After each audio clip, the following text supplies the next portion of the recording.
Muito que bem, esse é o Padocast número 31, eu sou Felipe Noronha e no estúdio da Central 3 estou acompanhado dele, Leandro Yamin, que vai dar um oi em alguns instantes. Oi! Muito que bem. Antes disso, da gente começar o nosso Padocast 31, eu queria mandar um abraço pro Sam e também pro Sérgio, que são duas pessoas que elogiaram muito os últimos programas no Twitter, e é assim aqui, né? Se você elogia, você ganha um abraço, porque eu sou vendido mesmo. Pois bem, o programa de hoje a gente vai falar de notas. Antes de explicar como funcionará, porque eu falarei de médias e as notas de cada piloto da Fórmula 1, o que eles precisam fazer para passar de ano, Nico Hülkenberg aparentemente não vai passar inclusive, mas a gente já chega nessa parte. Queria lembrar uma historinha. Não sei como funcionava na escola de vocês, mas na minha, no terceiro colegial, você tinha que tirar a média 6. 2 semestres, 2 notas 10, somava, tirava a média, tinha que tirar 6. Eu não ligava muito pra biologia, não sei você. Eu te falei, eu não vou estudar biologia. Cansei, eu vou fazer jornalismo, não ligo pra isso. Entregava a prova em branco, vagabundo, né? Estudante vagabundo, dando razão a certas pessoas da atualidade. Tirei 4 no primeiro semestre. Aí no segundo... Tá ruim. Tá ruim, péssimo. No segundo semestre tinha Azão, Azinho. Lembra de Azão, Azinho? Azão, Azinho, Bezão, Bezinho, Bezinho, Bezão. Tudo isso aí. Assim, Aí arrebentei, tirei a nota, alcancei aquela média 6 linda e passei de ano pra poder, enfim, largar a biologia, não entender nada disso na atualidade, o que talvez seja uma vergonha assumir em público assim. Mas enfim, né? Segue a vida. Nesse esquema, no mesmo esquema de média, é o que falaremos sobre Fórmula 1. A Fórmula 1 volta das férias no próximo domingo, oficialmente, claro, na sexta já temos treinos. No domingo, o próximo GP lá na Bélgica, em Spa-Francorchamps. E assim, a gente vai aproveitar aqui no Grande Premium, né, o nosso segundo site. Premium. Temos as notas dadas por Vitor Fazio, Gabriel Curti e Pedro Henrique Maron, nossos jornalistas, esse trio maravilhoso. Cada corrida da Fórmula 1 eles dão notas para os pilotos. E aí eu falei, não, para passar de ano, né, a gente vai dar a nota aqui, teria que ter uma média 7. Só que eu descobri que só 2 pilotos dos 20 tem média 7 no momento. Então eu abaixei para 6, 6 dá para passar. Bomba muita gente, mas já dá para passar. Pra gente dar essas notas, o que cada piloto precisa fazer até o final do ano para passar para 2020, chamei outro repórter do Grande Prêmio, um homem de experiência, um homem que manja muito de tudo. Ele, Fernando Silva. Muito bom dia, meu caro. Salve, salve, Felipe Noronha, Leandro Yamin, a todos os amigos, as amigas do Padocast. Sempre um prazer estar aqui, falar com vocês e compartilhar um pouquinho desse momento também e falar um pouquinho sobre Fórmula 1 e sobre a vida como um todo também. Muito obrigado pelo convite, meu bom.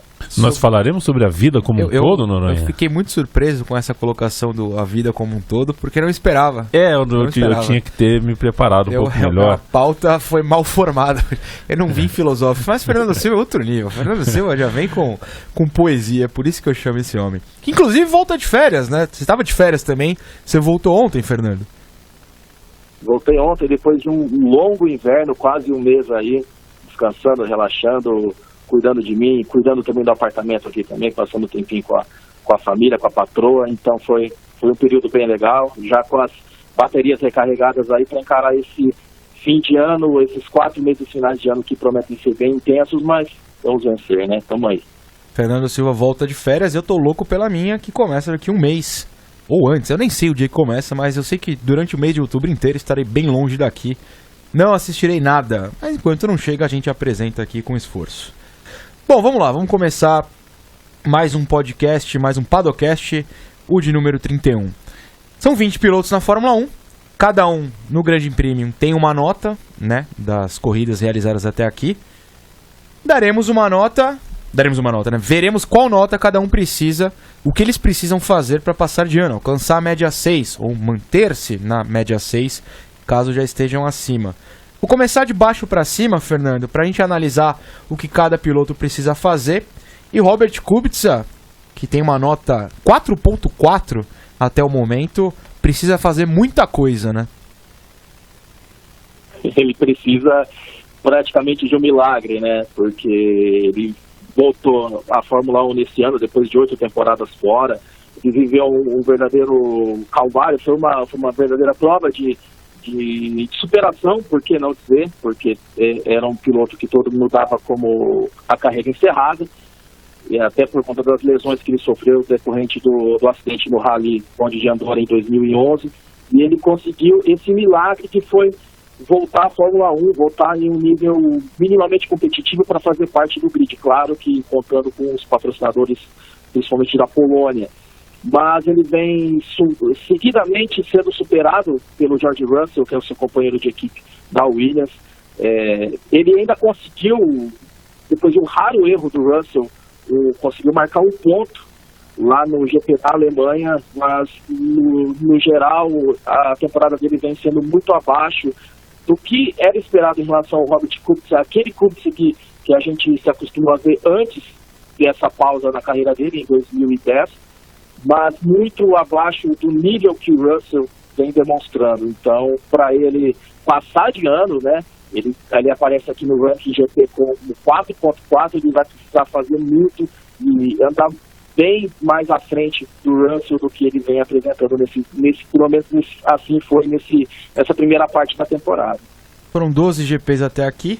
Em 2, o Kubica terminou na frente do Russell. O dito pelo Fernando na Alemanha, em que ele acaba pontuando, assim, porque teve punição, teve muito abandono. Claro que ele não colocou a Williams na zona de pontuação. Ele tem um pontinho na temporada, coisa que o Russell não tem.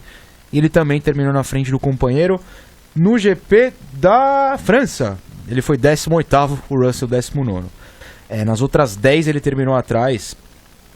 Assim, realmente é uma temporada muito abaixo. O carro não colabora? Claro que não colabora.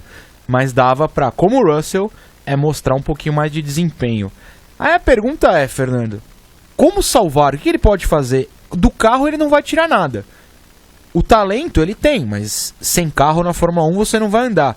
O jeito é esperar abandonos e punições. Me parece a única maneira dele alcançar esse 1.6 que ele precisaria somar a mais na média para passar de ano.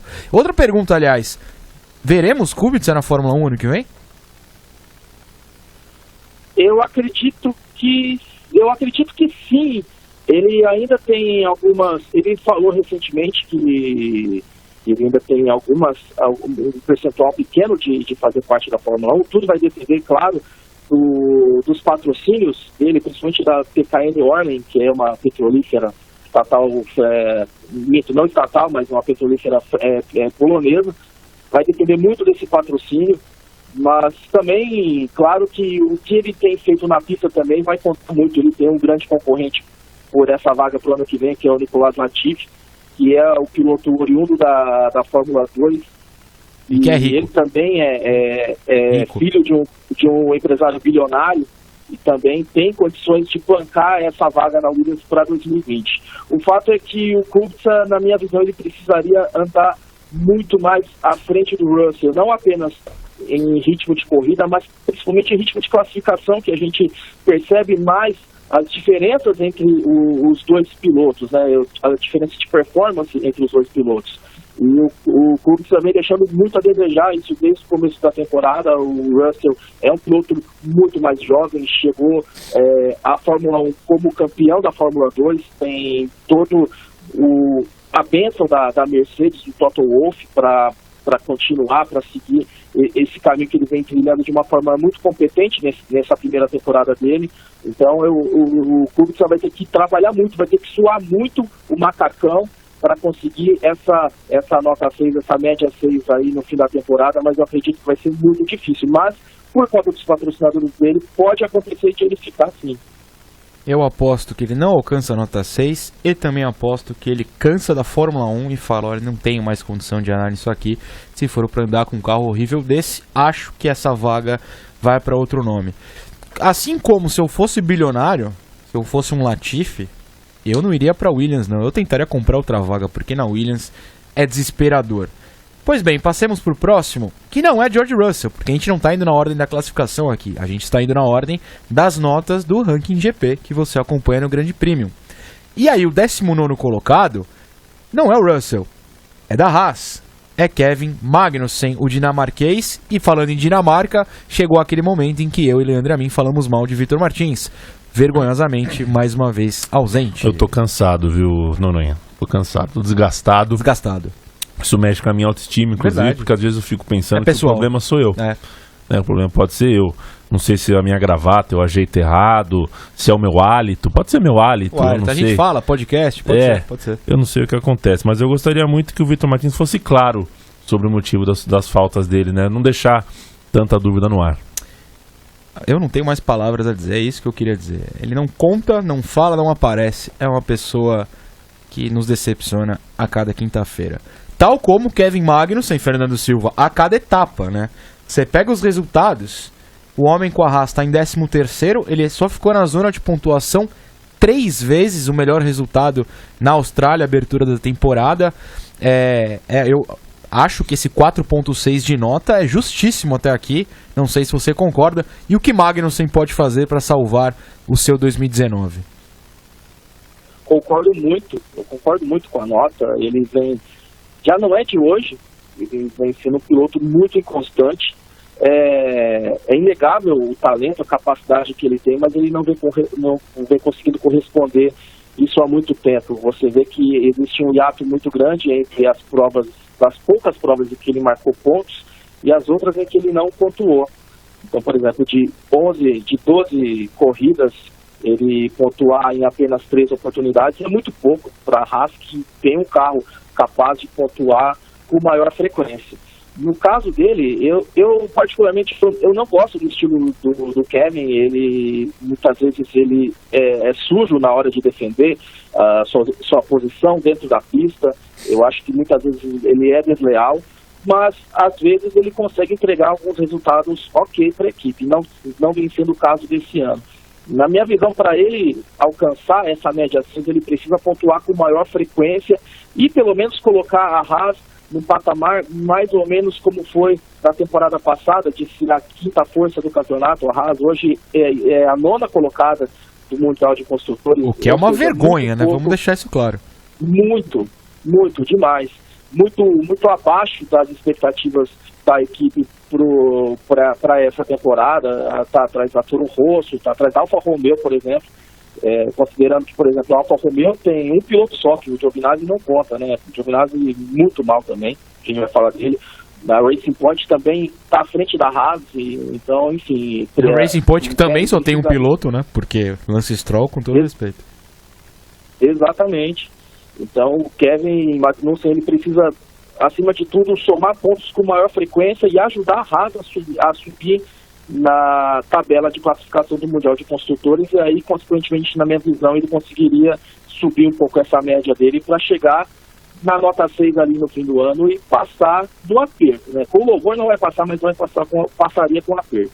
Eu também aposto que ele não passa de ano e, inclusive, acho que é uma das vaguinhas que podem ser abertas aí.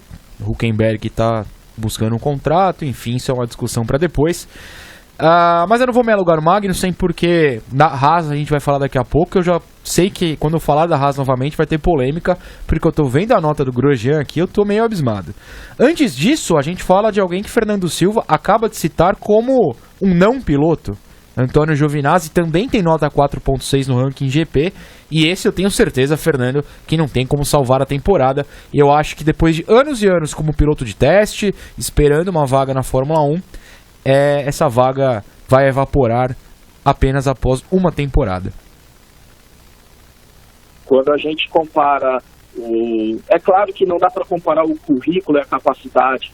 O Giovinazzi, ele está chegando agora na Fórmula 1, tem o seu histórico como piloto que foi forjado na academia da Ferrari, mas não dá para comparar com o piloto campeão mundial como é o Kimi Raikkonen.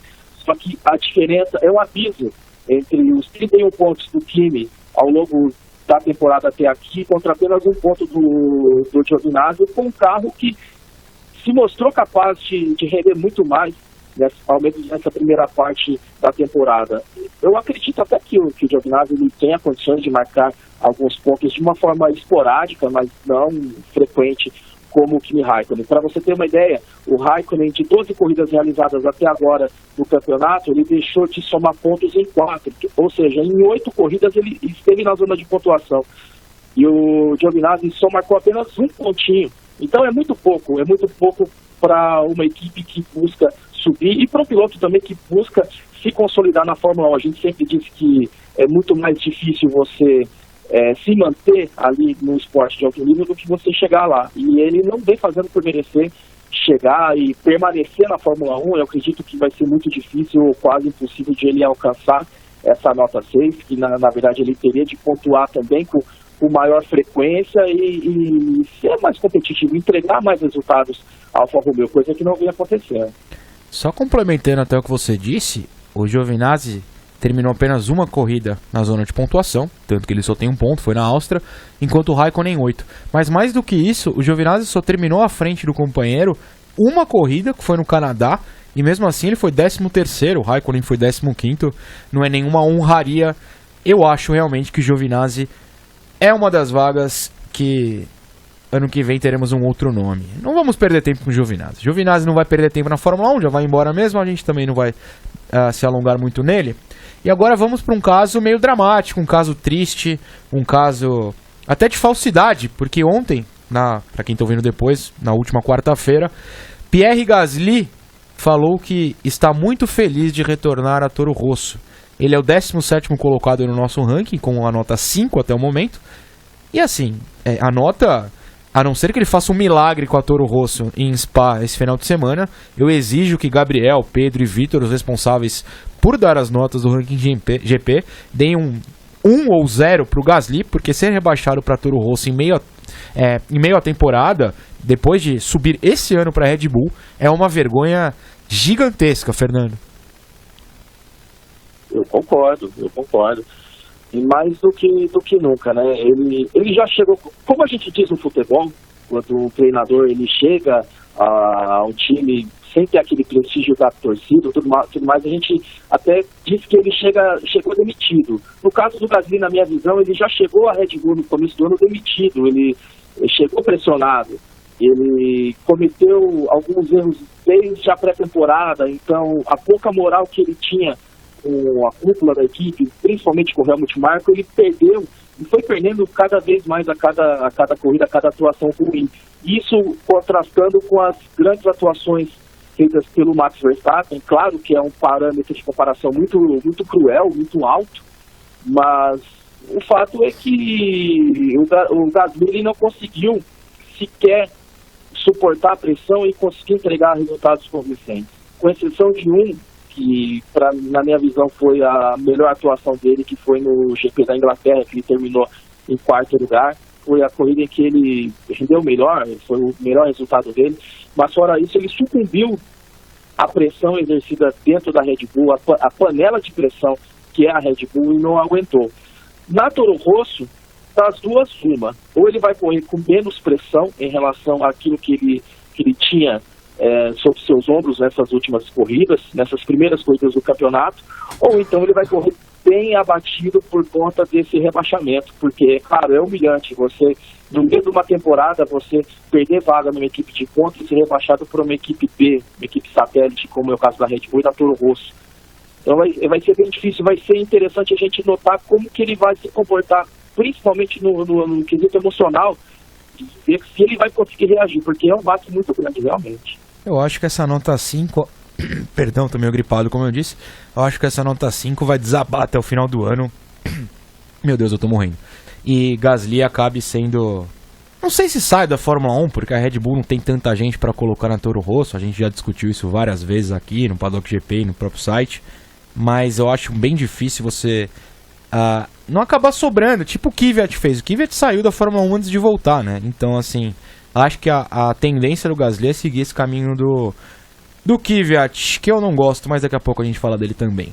Antes disso, 16º no ranking GP, o que eu acho um absurdo, pra mim tinha que estar muito mais abaixo, Romain Grosjean, 5.1 a nota, meio ponto a mais do que o Magnussen, sendo que o Grosjean tem exatamente 8 pontos, só pontuou em 3 corridas, sendo que em 2 foi num 10º lugar, abandonou 6 corridas e mesmo assim o nosso trio de jurados o coloca com meio ponto acima do Magnussen. Eu não entendi muito bem, Fernando, o que está acontecendo aqui. Essa nota é meio questionável também.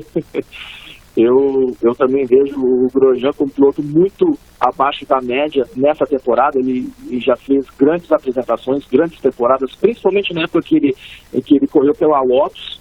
conseguiu ir ao pódio em algumas oportunidades, mas desde o ano passado ele já não vem conseguindo encaixar grandes apresentações. E nesse ano ele faz uma temporada muito ruim, muito abaixo da média. Eu costumo dizer que o Grosjean, ele está com um pé na cova e outro pé na casca de banana, porque tudo indica que ele não vai ter sequência na Haas.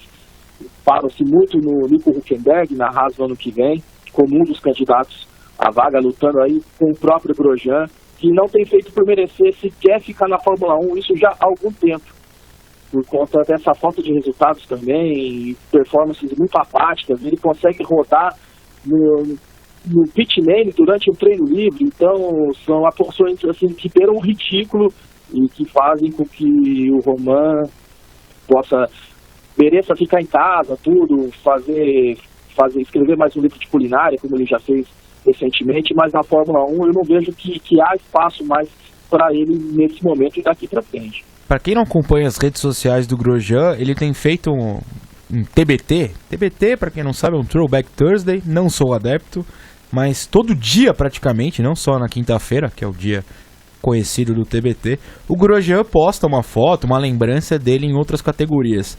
Pra mim, isso é uma indireta, é o tour da despedida, ele tá relembrando a carreira, porque ele sabe que no final do ano ele tá fora da Fórmula 1. Não sei se vai arranjar uma boquinha em outro lugar, mas assim, na Fórmula 1 ele tá a menor condição. E fica aqui o pedido ao Grande Prêmio para que se faça um dossiê sobre a nota do Grosjean e por que raios ele tá meio ponto acima do Magnussen. Não faz o menor sentido. Fora Gabriel, fora Pedro, fora Vitor. Se eu fosse... O Gabriel, aliás, que gosta de carnaval, eu tô quase fazendo aquela cena do cara que invade a mesa dos jurados e rasga as notas. Porque é uma vergonha isso, Fernando. Você que é do samba, dá vontade de rasgar as notas do Grosjean? Porque não é possível. Não dá. Essa é do Grosjean. O Grosjean tá muito... os nossos jurados foram bem simpáticos com o francês, franco-suíço. Em 14º no nosso ranking, com uma nota que eu também acho um absurdo, 5,5, precisando só de meio ponto para salvar seu 2019, está Lance Stroll. De onde esses meninos tiraram uma nota 5,5 pro Stroll, Fernandão? Não faz sentido, desculpa. No caso do Stroll, eu vejo, assim, ele, ao longo da temporada, ele alcançou uma façanha, né? Que ele ficou 14 corridas seguidas sendo eliminado da classificação no Q1. Então isso por si só mostra que ele, em termos de ritmo de classificação, é um piloto muito ruim, muito fraco. Porém, ele acaba se salvando, ao menos nesse primeiro semestre, pelo resultado daquele atípico, daquele insano GP da Alemanha, no qual ele chegou a liderar, que foi um feito e tanto, e terminou na 4ª colocação, quase beliscou o pódio ali, tanto que a gente vê, ele tem mais pontos que o Sérgio Pérez, ele tem 18 pontos, desses 18 pontos, 12 ele somou em Hockenheim, e talvez por isso explica essa alta dele em termos de nota e tudo mais. Mas ele vai ter que suar muito macacão também para chegar a nota 6, de repente tendo, quem sabe, uma outra corrida típica e que ele consiga somar pontos importantes para a equipe, para colocar a equipe numa condição melhor no campeonato, mas ele tem um nível muito abaixo dos padrões e a gente sabe que ele está lá mesmo por causa do tutu, por causa da grana do papai milionário que comprou a equipe para que ele pudesse desenvolver a sua carreira na Fórmula 1, mas a capacidade que ele tem, ela não dá para comparar com outros pilotos que fazem parte do grid do campeonato. Nas últimas 5 corridas, o Stroll foi 13º, 14º, 13º, 4º, e aí voltou ao 17º lugar, porque é o que a gente espera dele, da sua idade, da sua falta de talento. Se ele conseguir, quer dizer, ele continuar na Fórmula 1, ele vai, porque ele tem dinheiro. Mas se ele conseguir alcançar uma nota 6, eu acho um milagre, porque eu daria 0 em todas as corridas, menos nessa que ele foi 4º. Eu realmente começo a achar que os nossos jurados do Grande Premium favorecem alguns pilotos. Talvez o Lawrence, pai do Stroll, esteja pagando ao Grande Prêmio. Esse dinheiro só não chega na minha conta, porque eu tô achando muito estranho essa nota alta. Bom, em seguida, empatado com o Lance Stroll, isso é bizarro em todas as maneiras possíveis, Daniel Ricciardo, 5,5. Ele não precisa alcançar a nota 6 porque já foi confirmado pela Renault como parceiro de Esteban Ocon pro ano que vem. Falaremos do Ocon em alguns instantes. Mas o Daniel Ricciardo com 5,5 me parece justo. Aí eu acho que os meninos acertaram. É uma temporada bastante decepcionante e ele tem sido a cara da Renault. Fraca, estourando, quebrando o carro na hora decisiva. Quando parece que vai, não vai. Cyril Abiteboul existe ainda, o que eu acho um crime. Enfim, Fernando, tô muito triste com o Ricciardo, que é um piloto do qual eu gosto muito. Para mim também, eu assino embaixo aquilo que você falou e na minha visão, o Daniel Ricciardo é uma das grandes decepções da temporada. Acredito que todo mundo esperava mais. Claro que não que ele pudesse conquistar os resultados que ele vinha conquistando recentemente nos últimos anos com a Red Bull, não. Mas pelo menos que ele tivesse condições de lutar pelo pódio ou lutar para ser o melhor do resto, mas nem isso. Ele vem enfrentando muitos problemas também, muitos problemas mecânicos, problemas com o motor Renault. A Renault que ainda não se achou nesse retorno à Fórmula 1, buscou o Ricciardo a peso de ouro para transformá-lo no ícone, no piloto que vai levar a Renault de volta ao topo da Fórmula 1, mas não é assim que vem sendo, pelo menos essa temporada. A equipe sofre muito, principalmente por uma falta de comando. O Cyril Abiteboul não consegue ser esse cara capaz de liderar a equipe, como por exemplo é o Toto Wolff, como na Mercedes, como o Christian Horner na Red Bull. Então a Renault acaba padecendo desse tipo de situação e, claro, os pilotos sofrem muito. E no caso o Ricciardo, que não consegue nem de longe mostrar aquele grande talento, aquele potencial que o colocou como um dos melhores pilotos da Fórmula 1 nos últimos anos. É bem decepcionante mesmo. Só 4 corridas ele terminou na zona de pontuação. O melhor resultado foi o 6º lugar no Canadá. Só 22 pontos. Ele está atrás do Lando Norris, do Kvyat. Imagina você ser o Ricciardo e tá atrás do Kvyat. Essa é meio triste. Eu torço muito para que ele se recupere, que ele faça um 2020 muito bom. Tá confirmado, como eu falei, na Renault para o ano que vem. Mas não acho que esse 5,5 que ele tem de nota vá se transformar em 6 e que ele passe de ano. Ele vai ficar na recuperação para o ano que vem e vai ter que dar um jeito de, enfim, né, avançar na carreira. Eu acho que ele deu uma travada gigante esse ano. Outro travado, e que eu não vejo... Eu não gosto... Eu sei que é uma guerra no site, inclusive. Mas eu não gosto do Sérgio Pérez. Acho fraco. Ele tem só 13 pontos no ano. Ele tem, por causa daquele quase pódio do Stroll, menos ponto que o Stroll. E mesmo assim, tem uma nota 5,7 dada pelos meninos. Eu realmente não entendo da onde surgiu essa nota para o Sérgio Pérez. 16º colocado no campeonato. Só está acima do Grosjean, Giovinazzi, Kubica e Russell. Por que Sérgio Pérez segue na Fórmula 1, Fernando? Muito por conta do seu histórico. Ele tem um histórico bem razoável. Não, mas histórico, o Pelé parou de jogar bola pelo histórico também. Tem que tirar esse cara daí, não aguento mais. Isso é verdade. Isso é verdade. Ele tem 8 pódios conquistados pela Sauber e também pela Force India, 3 pela Sauber, 5 pela Force India, hoje Racing Point. Ele conta muito com o patrocínio das empresas do Carlos Slim, que é um dos homens mais ricos do mundo, e isso acaba sustentando a participação do Pérez na Fórmula 1, ainda levando em conta que o GP do México vai continuar no calendário por mais algum tempo. A renovação foi oficializada nessas últimas semanas. Mas ele também faz uma temporada muito decepcionante, muito abaixo daquilo que a gente espera do Sérgio Pérez, levando em conta que ele conquistou pódios quase em todos os anos aí nessas últimas temporadas. Mesmo com um carro abaixo da crítica, mesmo com um carro sem condições de lutar lá na frente, ele vinha conseguindo tirar leite de pedra, né? Mas não vem sendo o caso nesse ano. A Racing Point não acertou o carro. Esse resultado do Stroll na Alemanha foi uma casualidade enorme, mas o Pérez é uma grande decepção. Não faz por merecer uma boa nota há muito tempo, e eu não vejo como ele vai conseguir reagir. Por exemplo, em Spa a Force India, hoje o Racing Point, costuma andar bem. Então, de repente, pode ser uma chance para ele elevar um pouquinho essa nota, mas, no geral, na temporada dele, eu acredito que vai ser bem difícil ele dar essa volta por cima. Mas também, até levando em conta os patrocínios que ele tem, eu acredito que seja muito difícil que ele não fique na Fórmula 1 no ano que vem, mas esse 2019 está sendo para se esquecer, para ser esquecido não tem condição. Se você é perista, eu sou contra você, é isso que eu tenho a dizer. Em 12º vem George Russell, 5.8, quase na média, está se aproximando, vai evoluindo durante a temporada, quase pontuou naquela corrida na Alemanha, que teve uma loucura geral, 2 tivemos punições. Mesmo assim, nessa situação que era para ele pontuar, ele acabou atrás do Kubica, mas enfim, me parece 5.8 uma nota justa. Acho que ele alcança até o final do ano 6, porque ele vem mostrando evolução e ele conduz a Williams, essa carroça que a Williams tem, muito melhor que o Kubica.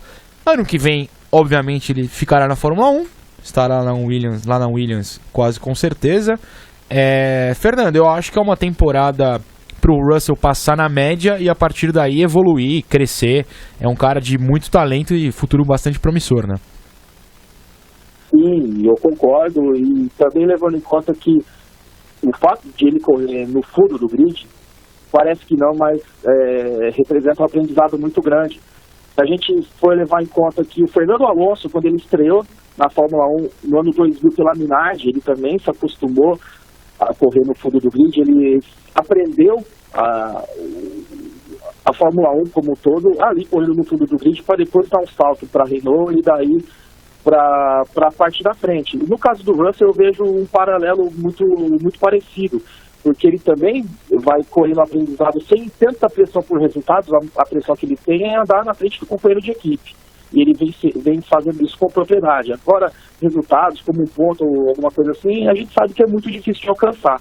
Então ele vem conseguindo aproveitar esse tempo de pista, para aprender da melhor forma a dinâmica das corridas, que é muito diferente do que ele estava acostumado nas categorias de base, para depois, lá na frente, ele conseguir dar um salto. O fato de o Ocon ter assinado com a Renault por 2 anos, na minha visão, coloca o Russell como o futuro da Mercedes na Fórmula 1, então de modo que esse aprendizado que ele vem empreendendo com a Williams, mesmo correndo no fundo do grid, acaba sendo muito precioso, pensando no futuro, pensando na sua formação como piloto de Fórmula 1. Então ele vem se destacando, vem conseguindo encaixar boas corridas, andando às vezes até na frente de outros carros. Por exemplo, no GP da Hungria ele teve uma atuação muito boa, no GP da Inglaterra ele teve uma atuação também muito boa, muito consistente, levando em conta o carro que ele tem em mãos. Então a sequência da temporada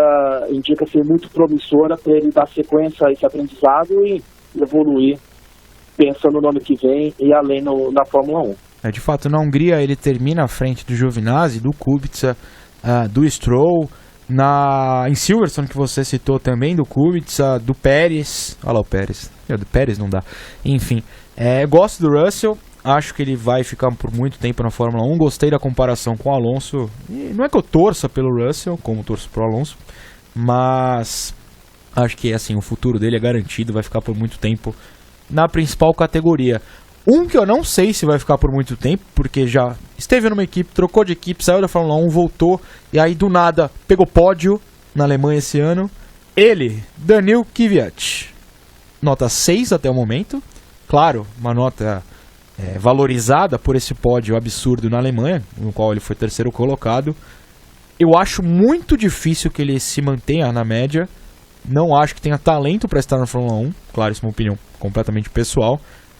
Você acha, Fernando, que Kvyat consegue se manter nessa nota 6 e a gente nem discuta se ele deva seguir na Toro Rosso ou não? Muito difícil que ele consiga manter essa nota. Eu também acredito que vai ser muito complicado. Essa nota, claro, ela é impulsionada muito pela atuação dele, principalmente pelo resultado que ele entregou no GP da Alemanha, inacreditável o 3º lugar, mas ele vem alternando corridas até ok, com outras bem apagadas. É um piloto que vem muito inconstante. Ele ressalta muito que ele voltou à Fórmula 1 muito mais maduro. Isso também acaba se mostrando na pista. É um piloto que vem cometendo poucos erros, né? Lembrando que foi por conta de um erro que ele acabou sendo sacado da Red Bull, foi rebaixado para depois ele tocado de vez, ser chutado de vez e agora voltando ao grid da Fórmula 1.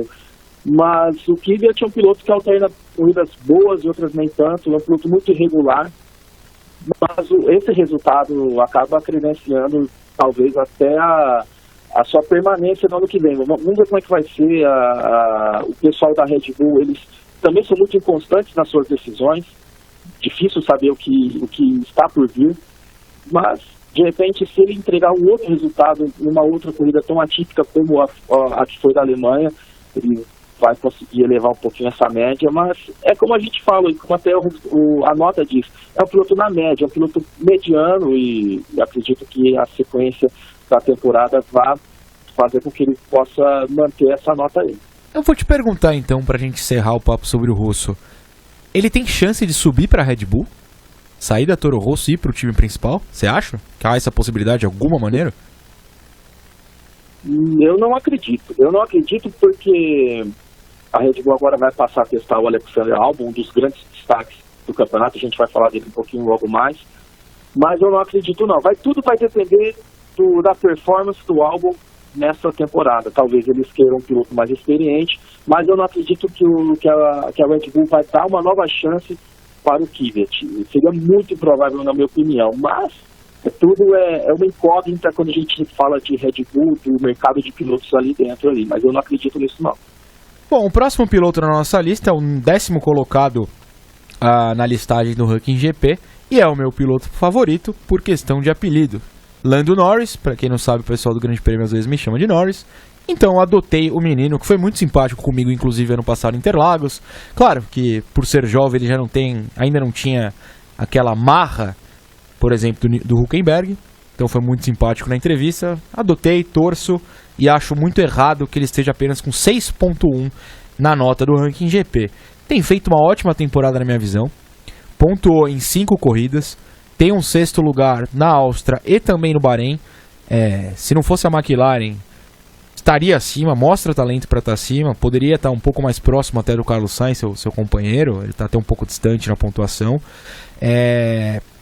Para mim é um cara até melhor do que o Russell, e eu acabei de falar o quanto eu acho o Russell bom. Lando Norris, para mim, merecia estar com uma nota um pouco maior. Então, Fernando, eu te pergunto se você concorda e se acha que ele tem potencial para subir um pouco além da média. Ele está com 6.1, eu acho que dá para chegar ali pelo menos próximo ao 7, não dá não? Concordo, sim, concordo. O Russell, o Lando Norris é um piloto de muito talento.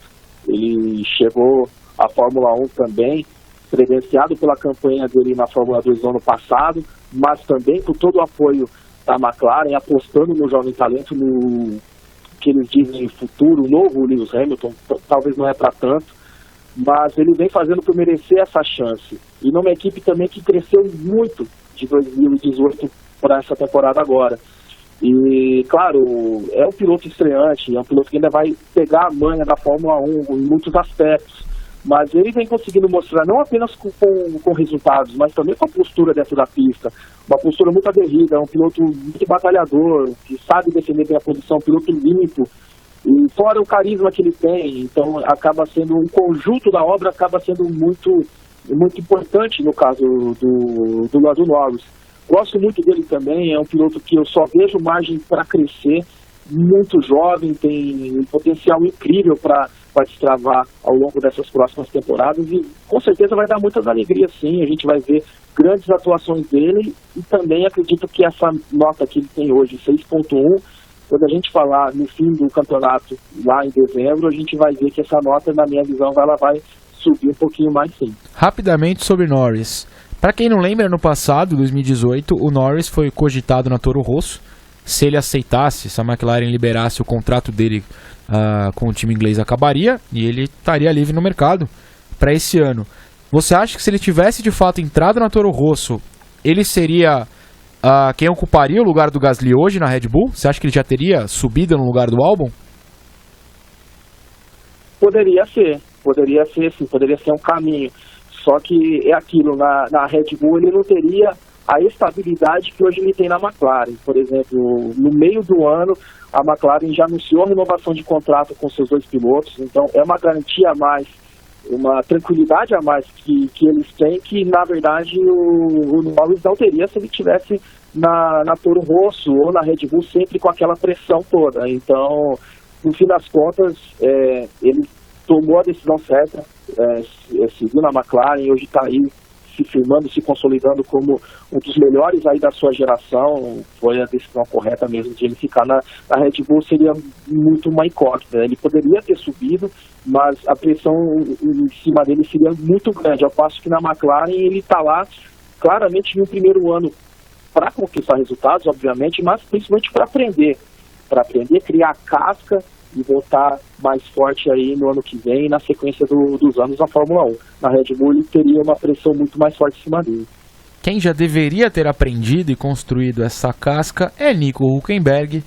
Gravamos isso aqui, para quem está ouvindo depois, numa quinta de manhã, são 11 e pouco, e por volta das 8, 9 da manhã, foi confirmado que o Hülkenberg está fora da Renault para 2020. Ele está com uma nota no ranking GP de 6.1, o que eu acho um crime. Ele devia estar com 0.2, temporada ridícula na minha visão do Hülkenberg. Torço contra mesmo, desde que ele foi mal educado com a gente em Interlagos ano passado. Fernando Silva, da onde Pedro, Gabriel e Vitor tiraram esse 6.1 e para onde vai Nico Hülkenberg em 2020? Essa nota dele é complicado porque assim, ele tem atuações muito inconstantes também.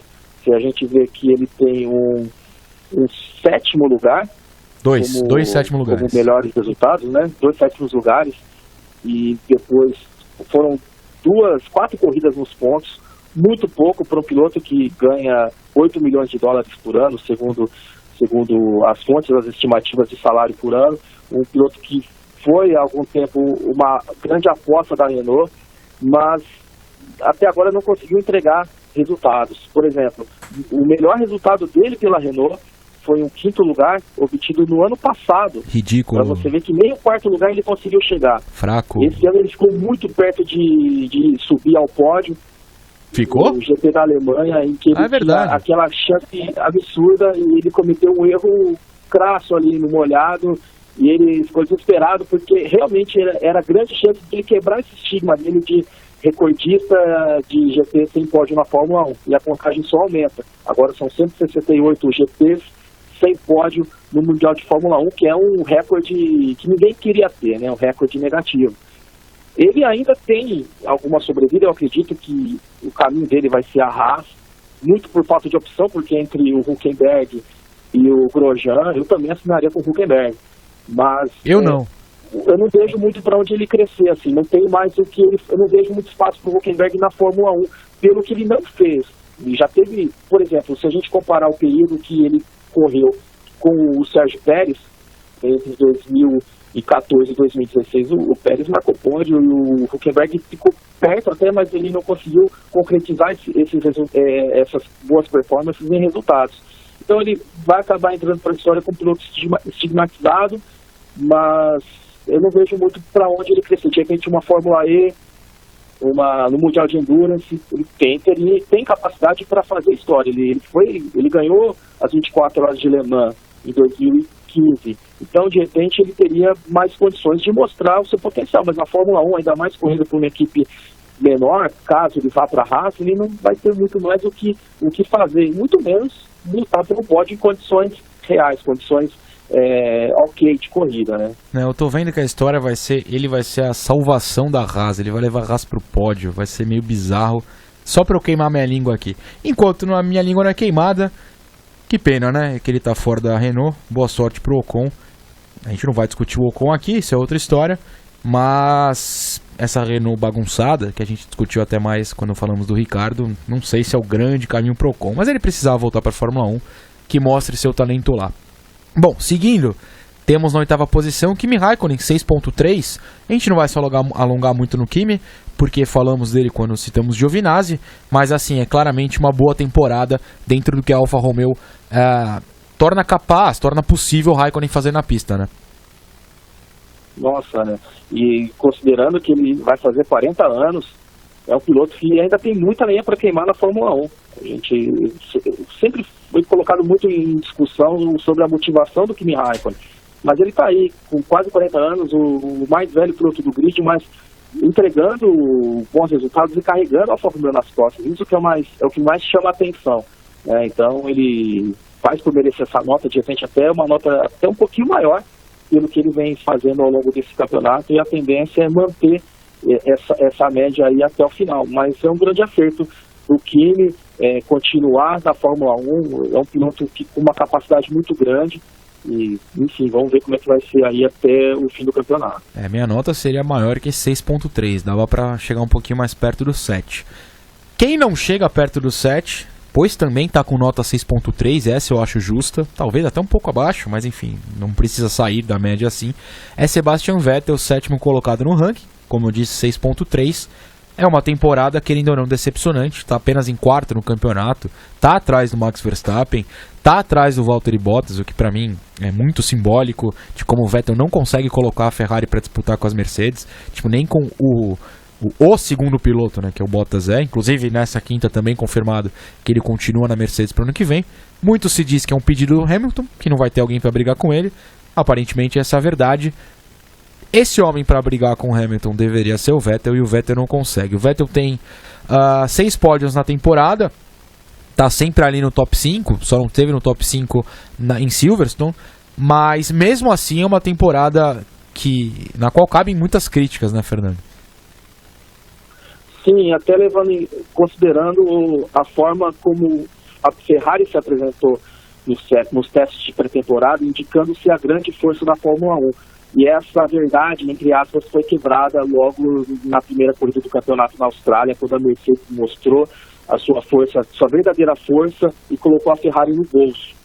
Desde então, o Vettel tornou corridas boas, com outras muito apagadas, foi sequencialmente superado pelo Charles Leclerc, o novo queridinho da Ferrari. E tem mais uma questão aí.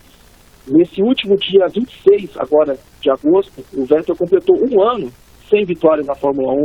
A última vitória dele foi no GP da Bélgica do ano passado, então, portanto, 1 ano sem vencer.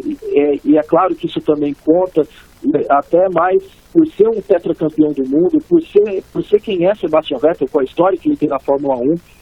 A média dele até faz um pouco de jus ao que ele vem fazendo e aquilo que ele não vem fazendo também, né? Mas eu não sei muito até onde vai ser a sequência dele no campeonato. Ele precisa ter uma motivação muito grande. Ele fala que ainda tem essa motivação, que ele não vai parar, que ele não vai encerrar a carreira ao fim do campeonato, mas é sempre uma incógnita, né? A gente não sabe o que se passa muito com o Sebastian Vettel, que, na minha visão, não é nem sombra daquele Vettel que a gente só costuma ver ganhando lá no começo da década, correndo pela Red Bull. Vettel acabou. Não, tô brincando, eu acho que o Vettel tem o que entregar ainda.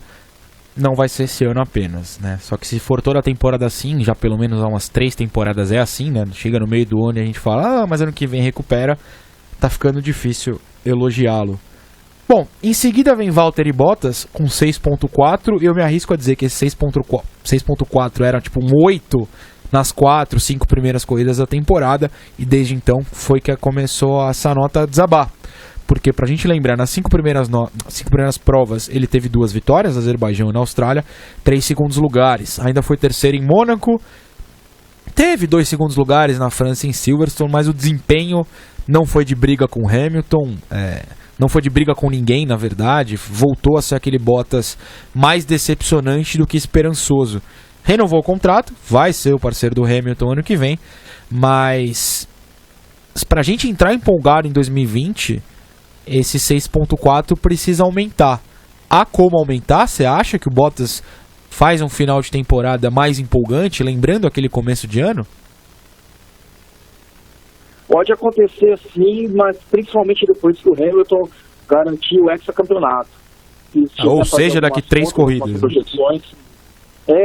Eu acredito que não vai passar, por exemplo, do GP do México, como foi no ano passado. E aí o Bottas vai ter todo o espaço para voltar a ser aquele Bottas que a gente viu de forma surpreendente no começo da temporada. É claro que é um Bottas melhor do que o Bottas do ano passado. Por exemplo, na temporada toda de 2018 ele marcou 8 pódios. só nessa temporada com 12 GPs disputados, ele já tem 9 pódios, então ele vem conseguindo entregar mais resultados, ele vem conseguindo ajudar a Mercedes a somar mais pontos em relação ao ano passado, então talvez por isso seja um fator também para que ele tivesse seu contrato renovado, além, claro, de não incomodar o Hamilton como fez o Nico Rosberg entre 2014 principalmente 2016. Não é um piloto que incomoda, faz as suas performances ali, faz algumas atuações boas, outras nem tanto, mas acaba contando muito o que ele traz de pontuação para a Mercedes, algumas boas performances em ritmo de classificação. Se a gente contar que o Hamilton tem 4 poles esse ano e o Bottas também tem 4 poles, então isso acaba contando também em seu favor. Mas é um piloto que eu vejo que só vai ser aquele cara combativo de novo para brigar, para valer com o Hamilton depois que ele garantir o hexacampeonato. Na minha visão, a Mercedes vai trabalhar agora para assegurar o título do Hamilton, claro que depois o de construtores, mas garantindo o título de pilotos, acho que o Bottas vai ter pista livre aí para lutar e para fazer a sua corrida como achar melhor. Eu só queria que o Bottas fosse um pouco mais empolgante de se assistir. Eu já ficaria um pouco mais feliz. Bom, também com 6 pontos... Pode falar. Às vezes ele é bem apático, né? Às vezes a gente espera uma reação maior dele, um sangue mais quente, não sei se é por conta de ser finlandês e de ter uma reação mais fria em relação a determinadas situações, mas a gente vê um pouco nele, essa apatia, né? E isso até acaba irritando um pouquinho. Bom, com 6.4 também temos Charles Leclerc, a sua primeira temporada com a Ferrari, assumo que esperava um pouco mais. Não fui um daqueles que apostou que ele ia brigar contra ordens de equipe.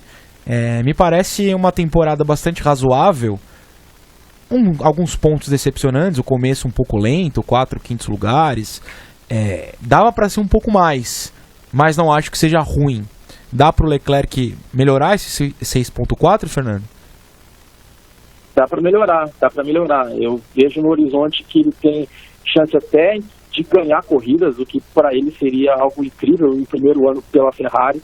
Tem uma margem para melhor, assim, a Ferrari tem a pressão para, pelo menos, garantir uma vitória nessa temporada. Seria muito decepcionante a Ferrari ficar sem ganhar corridas, e eu acredito que sim, ele tem condições de elevar um pouco essa média. É um piloto ainda jovem, no seu primeiro ano uma equipe de peso, que exerce tanta pressão como a Ferrari.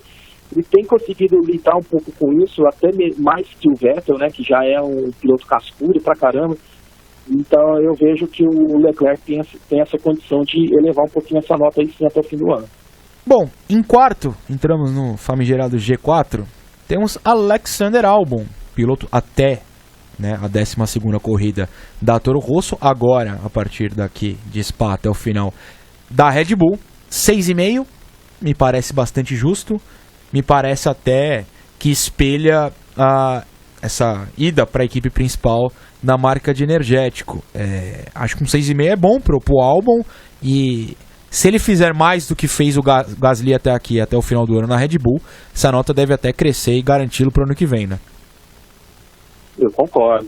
Foi até surpreendente, porque dos 3 estreantes dessa temporada, o Lando Norris, o George Russell e o Albon é o menos badalado, né? O que teve o retorno, o que teve o seu ingresso na Fórmula 1 mais improvável, né? Ele já tinha sido piloto da Red Bull lá atrás, foi sacado, ele estava acertado para correr na Fórmula E pela Nissan, e aí no apagar das luzes ali ele conseguiu acertar o contrato com a Toro Rosso e teve a chance na Fórmula 1. E aí ele aproveitou muito bem essa chance, ao menos nesse começo, nessa primeira parte do campeonato, ele aproveitou muito bem, fez um ano até aqui muito mais consistente que o Kvyat, em que pese o resultado do russo lá na Alemanha. Lembrando que ele não foi mal na Alemanha, ele foi sexto, né?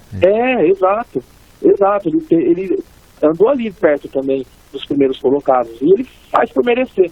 Na esteira desse rebaixamento do Gasly, ele faz por merecer essa chance. Agora cabe ele aproveitar, né? Vai ser uma pressão muito maior que ele vai ser exercido na Red Bull, um carro capaz de ganhar corridas, e o Max Verstappen vem mostrando isso. Vai depender dele agora, mas é um desafio muito grande, mas ele faz sim por merecer essa chance aí a partir desse fim de semana de GP da Bélgica. Gosto do Albon, espero que ele consiga se aproximar do Verstappen, diferentemente do Gasly. Agora em terceiro, temos Carlos Sainz e assim, 6.9 me parece um tanto quanto correto, até já subiria para 7. Não vejo riscos dele sair dessa média. É o melhor da Fórmula 1B, né? Como a gente costuma dizer. Tá em sétimo no campeonato, que é o que dá para a McLaren ser. A temporada do Sainz é muito, muito boa e até dá pra gente se empolgar com 2020, né? É isso mesmo. E para mim é até surpreendente, porque o Sainz do ano passado ele não foi muito bem, correndo pela Renault, tanto que o Hülkenberg terminou o campeonato à frente dele. Eu não esperava que o Sainz fosse andar tão bem, fosse se encaixar tão bem na McLaren, mas ele vem fazendo ótimas apresentações, desde ali das primeiras corridas do campeonato, e essa evolução foi ficando mais nítida com o passar das corridas europeias, né, antes das férias de verão. Um grande destaque, o melhor do resto, como você bem pontuou, faz por merecer a nota que ele tem. Eu acredito que ele falta só um pódio aí para ele coroar com chave de ouro esse campeonato, mas é um dos grandes destaques e faz por merecer toda essa grande campanha que ele vem fazendo, sim. 8 corridas na zona de pontuação, todas entre o 5º e o 8º lugar. É uma temporada surpreendente, porque a gente precisa lembrar que o Alonso deixou a Fórmula 1 porque a McLaren não andava. E o Sainz está mostrando que sim, melhorou como piloto e que a McLaren melhorou como equipe também. Pois bem, para encerrar o nosso Paddockcast número 31, temos os 2 primeiros colocados. Mas eu não vou fazer análise separada deles, vamos conjuntamente, porque eu acho que merece. Curiosamente, no ranking GP, Lewis Hamilton, o líder disparado do campeonato. Para quem não lembra, ele já está com 250 pontos. O vice Bottas tem 188. O título é uma questão só de tempo, né? Não é uma questão de se vai ganhar. Mas tem 7.6 na nota. Max Verstappen é quem lidera o ranking com 8.2. E eu sei que no paddock já foi discutido muitas vezes se o Verstappen é mais piloto que o Hamilton hoje, o que eu discordo profundamente. Eu acho que o Hamilton não precisa, por ter um carro melhor, ser tão espetacular, mas se precisar seria. Acho que ele é muito superior ao Verstappen ainda, vai continuar sendo, vai ser campeão, mas é curioso como essa nota exemplifica a temporada ótima que o Verstappen faz. Então eu te pergunto, Fernando, pra você o ano do Verstappen é de fato melhor que o Hamilton? O ano, não, a qualidade. E se dá pro Hamilton, que vai ser campeão, transformar essa nota em maior do que a do holandês?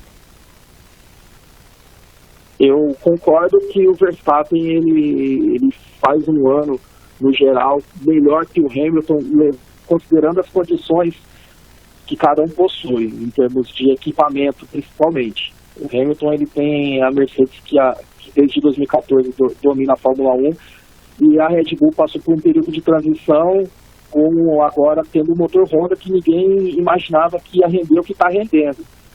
E eu acredito que essa nota, um pouco mais para cima do Max Verstappen, diz mais respeito às atuações espetaculares que ele teve. E, por exemplo, na Áustria foi uma atuação soberba, perfeita, como na Alemanha também.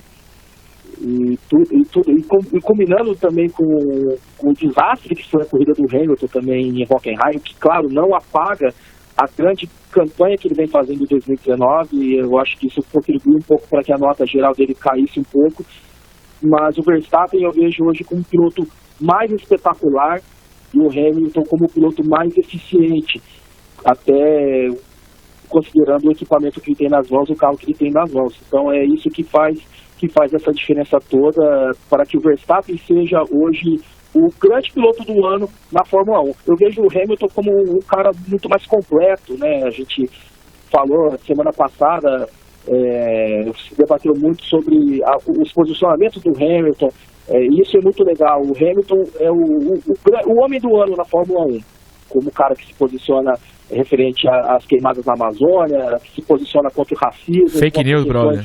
Que são importantes. Agora, o Hamilton é o grande homem do ano na Fórmula 1, mas o Verstappen, como piloto, na minha visão, é o piloto do ano na Fórmula 1 para mim. Para quem não pegou a referência, Fake News Brother foi uma postagem de um piloto da Stock Car sobre a queimada da Amazônia no post do Hamilton, que é um negócio assim, rir pra gente não chorar. Fernando Silva, no Paddockcast não tem fake news, brother. A gente fala a verdade aqui e eu acho que o senhor foi muito bem analisando as notas do Ranking GP. Então eu te agradeço, muito obrigado por mais uma parceria aqui no Paddockcast. Espero tê-lo de volta logo, certo? Obrigadão, eu fico feliz aí pelo convite. Desde já para aproveitar a deixa, parabenizar você, Pedro Henrique Marum. Muito obrigado. O Cauê Moali.